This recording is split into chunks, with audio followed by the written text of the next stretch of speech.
जैसे हर साल paper leak हो जा रहा है, वैसे आपकी मेमोरी भी लीक हो सकती है।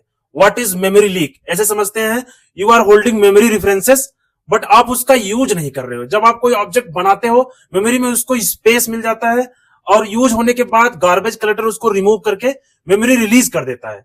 और ये सब बाय डिफॉल्ट होता है, पाइथन खुद करता है। बट कभी कभी बैड कोडिंग या सिस्टम इशू की वजह से मेमोरी लीक हो जाता है। तो आज समझते हैं एग्जांपल के साथ मेमोरी लीक होता कैसे। Memory leak, a memory leak happen when a program keep using memory but does not release unuse memory. ठीक है, ये उसी तरह जैसे आप अलमारी में नए कपड़े भरते जा रहे हो और जो गंदे कपड़े वो भी नहीं निकाल रहे हो। तो समझते हैं गार्बेज कलेक्टर कैसे काम करता है। जब हम कोई ऑब्जेक्ट बनाते हैं तो उसको एक मेमोरी स्पेस मिल जाता है और यूज करने के बाद हम जब इसको रिमूव कर देते हैं तो उसका रेफरेंस जो होता है जीरो हो जाता है। और जैसे रेफरेंस जीरो होता है, गार्बेज कलेक्टर आता है और इसको रिमूव करके मेमोरी फ्री कर देता है।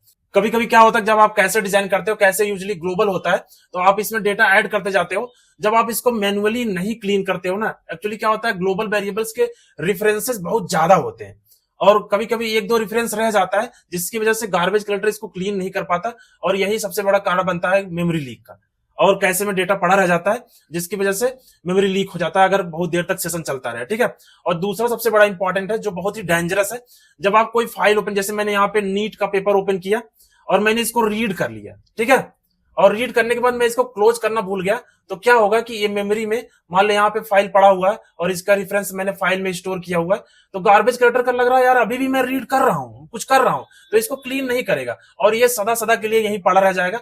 और ये डेंजरस हो जाता है, कभी कभी ये टास्क मैनेजर में चला जाएगा और वहां पे अपना जगह बना लेगा और दूसरा फाइल ओपन भी नहीं करने देगा, तो सारा सिस्टम क्रैश हो जाता है। तो इसका बहुत ध्यान देना होगा कि जब आप कोई फाइल ओपन करो तो उसको क्लोज भी कर दो, नहीं तो मेमोरी लीक 100% हो जाएगा। ऐसे बहुत सारे सिनेरियो होते हैं जहां पे मेमोरी लीक होता है, यूजुअली ग्लोबल वेरिएबल्स होते हैं, कैसे डिजाइन में, फाइल्स में, इस तरह के केसेस को बहुत ज्यादा हैंडल करना पड़ता है, क्योंकि गार्बेज कलेक्टर तभी रिमूव करता है जब रेफरेंसेस जीरो हो जाते हैं। ठीक है, तो मेमोरी लीक पेपर लीक की ही तरह है। ठीक है, बाय।